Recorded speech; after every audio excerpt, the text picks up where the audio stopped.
आपने सुना वी अनंत नागेश्वरन साहब को। इन्होंने एक जो बड़ी चुनौती बताई वो ग्लोबल मोर्चे पे था। यही वजह है कि जो इनके पूरे कवर पेज का जो पिक्चर है वो इसको रिप्रेजेंट भी कर रहा है। आपके हिसाब से कितना बड़ा चैलेंज है ये? पहले तो धन्यवाद, आपने यहाँ पे आमंत्रित किया। अगर मैं होता तो मैं शायद ये पुरानी शिप की व्हील की जगह कोई नई रेसिंग कार वगैरह की व्हील लगाता, क्योंकि हम लोग को इस समय थोड़ा सा एग्रेसिवली प्रगति और ग्रोथ की तरफ दिशा देनी है इकोनॉमी की। ग्लोबल कंडीशंस जो होती हैं, हमेशा कोई ना कोई तो चैलेंज होता ही है।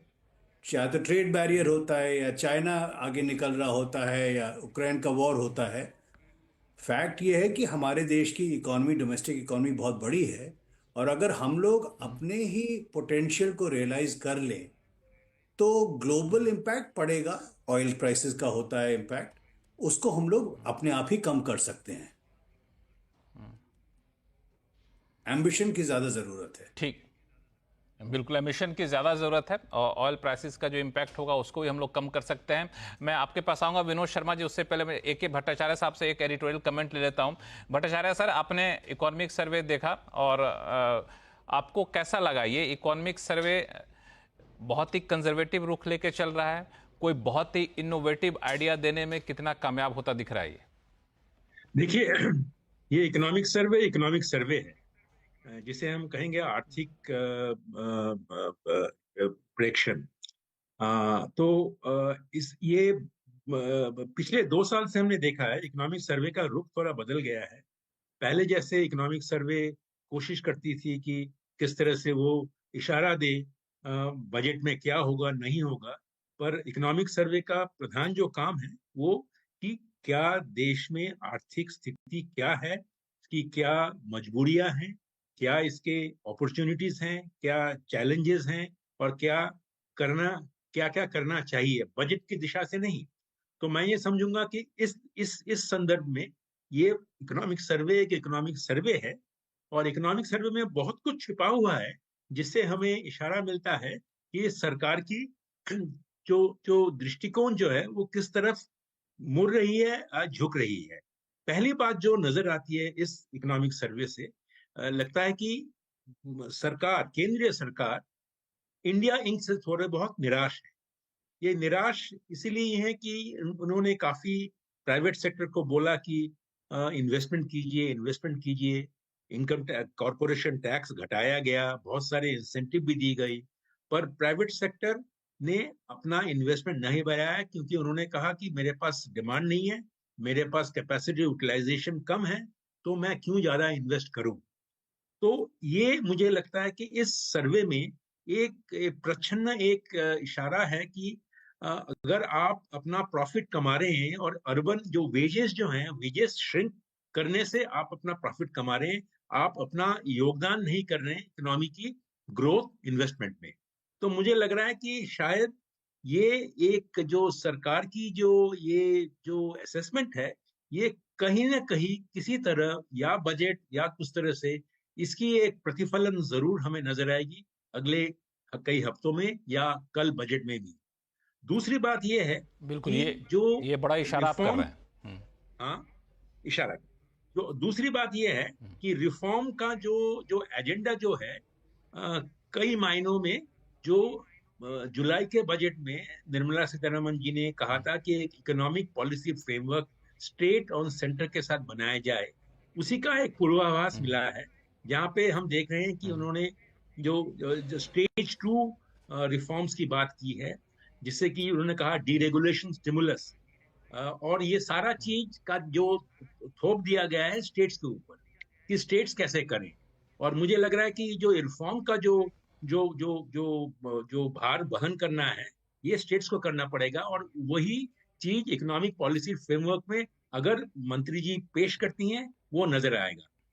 दो चीज मैं कहूंगा इस संदर्भ में, कि दो चीज से मुझे जरी जी। थोड़ा बहुत आश्चर्य हुआ, कि एक तो कि जो एक्सचेंज रेट जो एक किसी तरह से जो अर्थनीति के ऊपर बहुत बड़ा दबाव डालता है, उसके ऊपर इकोनॉमिक सर्वे का जो एक असेसमेंट है बहुत ही मामूली था। और मुझे लगा कि इकोनॉमिक सर्वे ने एक्सचेंज रेट की इम्प्लीकेशंस क्या होगी अर्थनीति के ऊपर वो उन्होंने मेरे ख्याल से उन्होंने खुलासा नहीं किया है। उन्होंने काफी एक सॉर्ट ऑफ रिजर्व तरीके से उन्होंने उसको अप्रोच किया है, और मैं समझता हूं उसमें शायद पारदर्शिता का भी अभाव बिल्कुल। हो सकता है। और अंतिम बात मैं कहूंगा कि इस सारे इकोनॉमिक सर्वे में सरकार की एक नीति थी, वो थी एसेट सेल की नीति, स्ट्रेटेजिक पॉलिसी ऑन डिसइन्वेस्टमेंट। मुझे लग रहा है कि इकोनॉमिक सर्वे फिर से एक बार दोहरा रहा है कि सरकार ने अपनी स्ट्रेटेजिक पॉलिसी ऑन डिसइन्वेस्टमेंट को शायद घर से बाहर निकाल के वो सोच रहे हैं कि अब स्ट्रेटेजिक पॉलिसी ऑन इन्वेस्टमेंट कैसे किया जाए। तो ये चार चीज मैं कहूंगा ये कि इस इकोनॉमिक सर्वे से का एक बिल्कुल, ये चार पूर्वाभास। चीजें इसमें, बिल्कुल इसमें दो चीजें जो आपने कही, एक्सचेंज रेट और एसेट सेल, इन दोनों पे माधवी मैं आपसे कमेंट लूंगा, लेकिन विनोद शर्मा जी के पास चलता। विनोद शर्मा जी, पूरे इकोनॉमिक सर्वे में और फिर जिस तरीके का आपने हमारे वक्ताओं को सुना आपने, तो इंडस्ट्री कॉरपोरेट एक कह सकते हैं कि उस पर उम्मीदें काफ़ी ज़्यादा बंध गई है। इकोनॉमिक सर्वे का पूरा एक चैप्टर लिखा गया है कि कैपिटल और लेबर के बीच में कैसे डिप्लॉयमेंट फंड का अच्छे से किया जाए। माधवी ने कुछ देर पहले कहा भी था और अभी भट्टाचार्य साहब भी कह रहे थे, कॉरपोरेट टैक्स कम किया गया लेकिन इसका फ़ायदा लोगों को नहीं मिला, उसको रेवेन्यू में शामिल कर लिया गया। अब इतने सारी बातें उठने के बाद आपको लगता है कॉरपोरेट को अब आगे आना होगा? जी Lakshman ji, thank you for having me. उद्योग जगत जो पहला भी नागेश्वर साहब ने भी कहा और उससे पहले डिमांड को फॉलो करता है। अगर मेरी कैपेसिटी अनयूटिलाइज्ड है तो मैं और कैपेसिटी क्रिएट नहीं करूंगा। जैसा आपने बताया कि जो कवर पर जो एक शिप व्हील का पिक्चर है, मेरे ख्याल से उसी को अगर हम लें तो ये चॉपी वाटर्स में से अब हमारा जहाज हिंदुस्तान भारत उसमें से गुजर रहा है। और जब भी ऐसे बहुत ज्यादा हेडविंड्स या बहुत ज्यादा वॉलिटिलिटी दिखती है तो हमको अपने फंडामेंटल्स पे झांकना पड़ता है। फंडामेंटल्स क्या है आज भी अगर मैं आपसे कहूं, और मैं एक एमएसएमई इंडस्ट्री को ज्यादा रिप्रेजेंट करता हूं, फंडामेंटल्स ये है कि आज भी हिंदुस्तान में ट्रेडिंग करना आसान है, मैन्युफैक्चरिंग करना मुश्किल है। मैं किसी भी प्रोडक्ट को, जैसे हमारे यहाँ मोबाइल फोन्स की बहुत असेंबली हो रही है और बहुत अच्छा एक्सपोर्ट भी हुआ है, असेंबली में वैल्यू एडिशन कम होता है और उसमें जो डिसेबिलिटीज हैं, चाहे वो लैंड का एक्स्ट्रा कॉस्ट हो, लेबर की प्रोडक्टिविटी का प्रॉब्लम हो, इलेक्ट्रिसिटी का एडिशनल कॉस्ट हो, फाइनेंशियल कॉस्ट हमारा ज्यादा हो, ये सब का जो प्रभाव है एक असेंबली ऑपरेशन पर आप मानेंगे कम पड़ेगा। और अगर मैं डीप डाउन मैन्युफैक्चरिंग करूंगा, उसके सारे कंपोनेंट्स हिंदुस्तान में बनाऊंगा, तो उसमें इसका प्रभाव बहुत ज्यादा हो।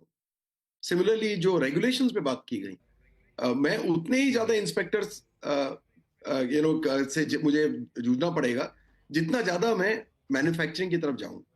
तो मेरा मानना यह है कि जब तक हम मैन्युफैक्चरिंग को आसान नहीं बनाते, युवक और युवतियां ये सपना ना देखने लगे कि वो भी एक फैक्ट्री लगाना चाहते हैं, न केवल वो इन्वेस्टमेंट बैंकर बने, न केवल वो सर्विसेज में काम करें, तब तक हम ये इकोनॉमिक बेसिक जो ग्रोथ रेट है आप देखेंगे, अगर कोविड का प्लस और माइनस हटा दें तो हम लगभग पिछले 7-8 साल से 6.5% ही घूम रहे हैं। और आपने सही पूछा ये सवाल कि अगर हम विकसित भारत की तरफ जाना चाहते हैं 2047 तक, तो मेरे ख्याल से इसको कम से कम 8% करना बहुत जरूरी है। और इस 8% करने में सरकार का, मैन्युफैक्चरिंग सेक्टर का विशेषतर और कॉर्पोरेट सेक्टर का न केवल ज्यादा इन्वेस्टमेंट पर ज्यादा एम्प्लॉयमेंट लाने पर जोर होना चाहिए। लेकिन वो एम्प्लॉयमेंट पे आप देखेंगे लेबर कोड को बने हुए बहुत साल हो गए, लेकिन स्टेट्स अभी तक अडॉप्ट नहीं कर रहे। तो हमने सीआई में इस भी पे एक आऊंगा मैं कि क्या रिफॉर्म करने की जरूरत है। विनोद जी, इस पे आऊंगा। हालांकि